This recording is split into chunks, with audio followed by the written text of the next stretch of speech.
everyone. Our reading today from the book of Mark, chapter 3. Jesus heals on the Sabbath. Jesus went into the synagogue again and noticed a man with a deformed hand. Since it was the Sabbath, Jesus' enemies watched him closely. If he healed the man's hand, they planned to accuse him of working on the Sabbath.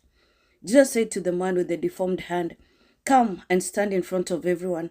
Then he turned to his critics and asked, "Does the law permit good deeds on the Sabbath, or is it a day for doing evil? Is this a day to save life or to destroy it?" But they wouldn't answer him. He looked around at them angrily and was deeply saddened by their hard hearts. Then he said to the man, "Hold out your hand." So the man held out his hand, and it was restored. At once the Pharisees went away and met with supporters of Herod to plot how to kill Jesus. Crowds followed Jesus. Jesus went out to the lake with his disciples, and a large crowd followed him. They came from all over Galilee, Judea, Jerusalem, Idumea, from east of the river Jordan, and even from as far as Tyre and Sidon. The news about his miracles had spread far and wide, and vast numbers of people came to see him. Jesus instructed his disciples to have a boat ready so the crowd would not crush him. He had healed many people that day, so all the sick people eagerly pushed forward to touch him. And whenever those possessed by evil spirits caught sight of him, the spirits would throw them to the ground in front of him, shrieking, "You are the Son of God." But Jesus sternly commanded the spirits not to reveal who he was. Jesus chooses the 12 disciples. Afterwards, Jesus went up on a mountain and called out the ones he wanted to go with him, and they came to him. Then he appointed 12 of them and called them his apostles. They were to accompany him, and he would send them out to preach, giving them authority to cast out demons.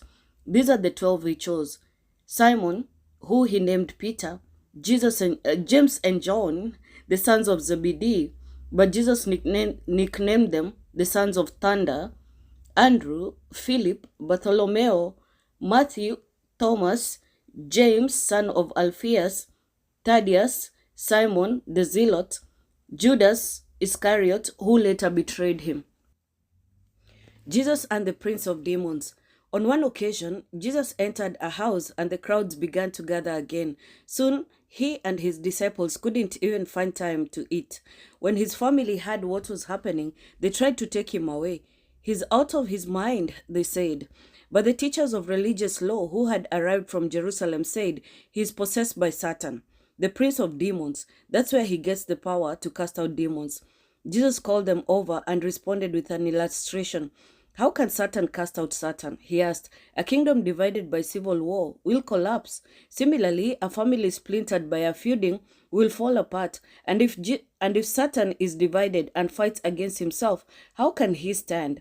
He would never survive. Let me illustrate this further. Who is powerful enough to enter the house of a strong man and plunder his goods? Only someone even stronger. Someone who could tie him up and then plunder his house. I tell you the truth, all sin and blasphemy can be forgiven, but anyone who blasphemes the Holy Spirit will never be forgiven. This is a sin with eternal consequences." He told them this because they were saying he's possessed by an evil spirit. The true family of Jesus. Then Jesus' mother and brothers came to see him. They stood outside and sent word for him to come out and talk with them. There was a crowd sitting around, and someone said, "Your mother and your brothers are outside asking for you."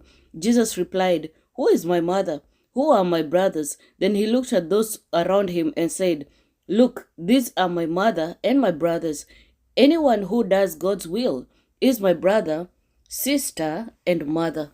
Thank you guys. We'll read Mark chapter 4 tomorrow. Bye-bye.